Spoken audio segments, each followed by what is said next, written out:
और ये सारे के सारे वो अपराधी हैं जो राजीव गांधी ने कटघरे में खड़ा किया कि मैं 1 रुपया भेजता हूं तो 15 पैसे के। यही कारण है कि कांग्रेस को झूठ का एजेंडा लेकर चलना पड़ा है, सरासर झूठ बोलना। और खटाखट खटाखट 8,500 आएंगे, और इसी खटाखट को खड़गे जी ने कहा कि खटाखट नहीं करना चाहिए, झूठ नहीं बोलना चाहिए। उसका वो एक व्यक्ति ऐसा पैदा नहीं कर पाए जिसको विदेशों के अंदर कोई इज्जत और सम्मान मिले।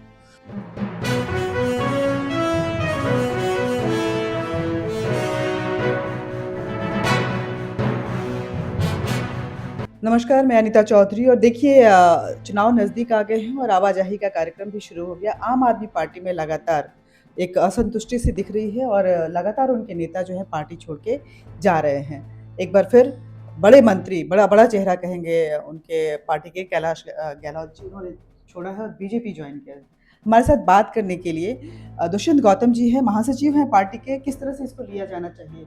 2 महीने बस रह गए हैं देखिएगा, आज पूरे देश में 2 विचारधाराओं का ध्रुवीकरण है।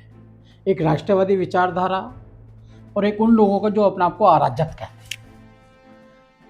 दिल्ली की जनता ने एक प्रयोग किया, भ्रष्टाचार मुक्त शासन देने वालों को लगा कि ये आम पार्टी नई पार्टी है, भ्रष्टाचार मुक्त शासन देगी। लेकिन जो जो उन्होंने किया, दिल्ली के साथ में धोखा हो गया। और पानी हो, स्कूल हो, हॉस्पिटल हो, कोई भी योजना हो, कोई भी क्रियान्वयन नहीं करके भ्रष्टाचार किया। और सबसे बड़ी बात तो जिस समय कोरोना काल के अंदर दिल्ली त्राही मचा रही थी, जिस समय उसको ऑक्सीजन चाहिए थी, उस समय शहंशाह आलम शीश महल बना रहे थे। स्कूल बनाने के बजाय कमरे बनाए गए, 35-35 लाख रुपए का भ्रष्टाचार किया गया। हर साल बोला गया अगली बार जमुना में गोता लगाएंगे, लेकिन आज भी जमुना आचमन करने लायक जल भी नहीं है। इसलिए उस पार्टी में रहने वाले लोगों ने, मुझे लगता है कि उनका दम घुट रहा। और ये पार्टी आज ऐसी पार्टी बनने वाली है जिसको मैं कहता हूँ कि कैलाश गहलोत जी के भारतीय जनता पार्टी ज्वाइन करने के बाद में ये उनके ताबूत की आखिरी कील साबित होगी। क्योंकि उसका कारण है, बहुत बड़ा कारण है कि आज आम आदमी पार्टी बेल पे रहने वाली पार्टी बन गई है, जमानत पे रहने वाली पार्टी। और जमानत रहने वाले पे कोई विश्वास नहीं करता है। और इस पार्टी, सबसे बड़ा इसका रिकॉर्ड बनने वाला है जमानत जब्त कराने वाली पार्टी। और इसी प्रकार से दिल्ली से भी लुप्त होने वाली पार्टी, इसकी जमानत जब्त होने वाली है। क्योंकि जो मोदी जी ने एक दिल्ली को गरीबी की रेखा से बाहर निकालना है, आयुष्मान कार्ड लागू करना है, और जिस प्रकार से यहाँ को सुरक्षित वातावरण देने की काम किया है, लेकिन इस पार्टी ने कुछ नहीं किया। और इसलिए यहाँ की जनता डबल इंजन की सरकार चाहती है। देखिए सर, आपने बहुत बड़ी बात करी कि सिर्फ दिल्ली का वातावरण ही नहीं, बल्कि दिल्ली सरकार जिस पार्टी से आती है और सरकार है, वो उसके भी वातावरण जो है, उसकी भी हवाएं जो हैं दम घोंटू हो गई हैं। सिर्फ यमुना जी ही नहीं, बल्कि वो पार्टी भी और वो सरकार भी उतनी ही गंदी हो गई है, जिससे लोग वहाँ से छोड़ कर आ रहे हैं और आने वाले समय में रिकॉर्ड बनाएंगे। लेकिन अरविंद केजरीवाल का कहना है कि बीजेपी की ये पूरी कोशिश है, डरी हुई है, इसीलिए कि किसी भी तरह आम आदमी पार्टी की सरकार नहीं बने। इसीलिए वो जेल की बातें करते हैं, वो झूठे आरोप लगाते हैं, हमें जेल भिजवाते हैं, और अब मिशन लोटस के तहत हमारे लोगों को वो उड़ा ले जा रहे हैं। देखिए, मुझे लगता है जब कहते हैं वो झूठे आरोप लगाते हैं, तो मेरे ख्याल से वो कोर्ट की अवमानना करते हैं। कोर्ट ने रखा है उनको अंदर, कई बार वो कोर्ट का स्वागत भी करते हैं और कई बार अवमानना भी करते हैं। हमें किसी से घबराने की आवश्यकता है ही नहीं। हम तो एक मिशन के लिए काम कर रहे हैं, विकसित भारत के लिए काम कर रहे हैं। डरना तो उनको होता है जो दिल्ली की जनता के साथ विश्वासघात करते हैं, जो दिल्ली की जनता को सुख सुविधा अमन चैन मिलना चाहिए वो नहीं देते, दिल्ली की संस्कृति को खत्म करने का काम करते हैं। दिल्ली के बच्चों को शिक्षा देने के बजाय एक हाथ में एक बोतल के साथ एक बोतल फ्री देने का पाप उन्होंने किया है। इसलिए आज उनको दिख रहा है, अंत दिखता है। और जो अंत दिखता है आदमी को, तो बौखलाहट में ऐसी बातें करता है। प्रधानमंत्री विदेश में हैं सर, और काफ़ी हमने देखा कि जिस तरह से नाइजीरिया में उनका स्वागत हुआ, सबसे बड़ा जो अवार्ड है उनको दिया गया, सर उनको नवाजा गया। ब्राज़ील में भी जिस तरह से भारतीय संस्कृति के साथ उनका स्वागत हुआ, संस्कृत उच्चारण के साथ। लेकिन रेवंता रेड्डी, जो कि तेलंगाना के कांग्रेस के मुख्यमंत्री हैं, उनका कहना है कि प्रधानमंत्री महाराष्ट्र में हार की डर से को समझ गए हैं, वो एक्सेप्ट कर चुके हैं और डर के मारे वो विदेश भाग गए हैं। महाराष्ट्र में बीजेपी की हार सुनिश्चित है और हमारी सरकार बनेगी। बीजेपी हर फ्रंट पे फेल है। कि कांग्रेस को क्या बौखलाहट है, उसको बौखलाहट ये है कि उनके प्रधानमंत्रियों को, उनके नेताओं को कोई अवार्ड नहीं मिला। और ये पहले प्रधानमंत्री हैं जिनको 15 देशों ने सर्वोच्च सम्मान पदक दिया है। वो एक व्यक्ति ऐसा पैदा नहीं कर पाए जिसको विदेशों के अंदर कोई इज्जत और सम्मान मिले। और मुझे लगता है प्रधानमंत्री अपने कामों से आश्वस्त हैं और वो यहाँ पे भी इलेक्शन में भी काम कर रहे हैं और अपनी सेना पर उनको पूरा विश्वास है।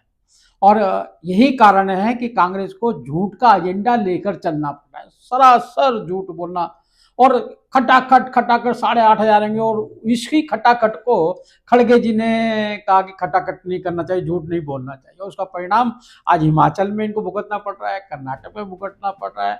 और हिमाचल में तो तनख्वाह देने के लिए पैसे इन पे नहीं है।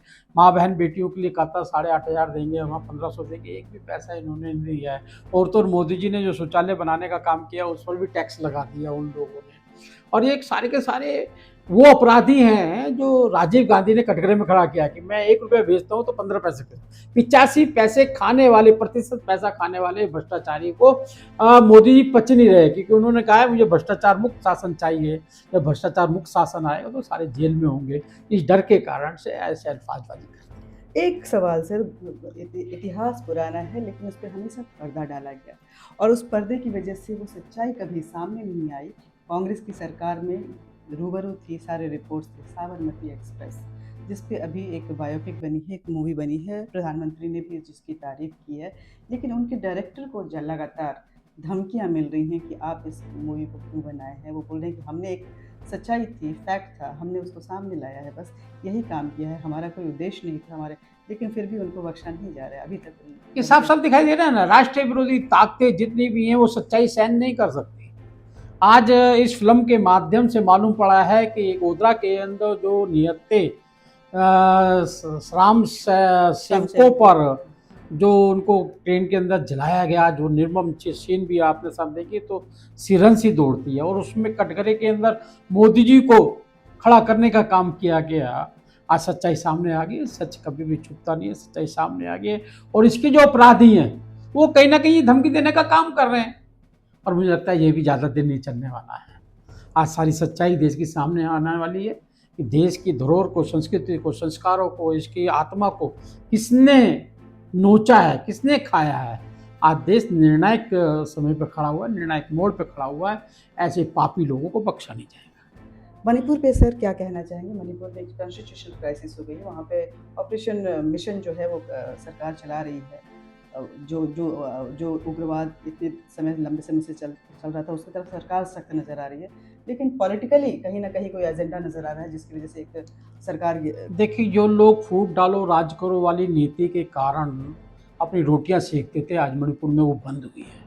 आज यहाँ पे कुकीज़ और इन सब की लड़ाई कराने का काम किया गया है। जो राहुल गांधी जी कई बार प्रवास भी करके इसको आग देने का काम किया है इसको।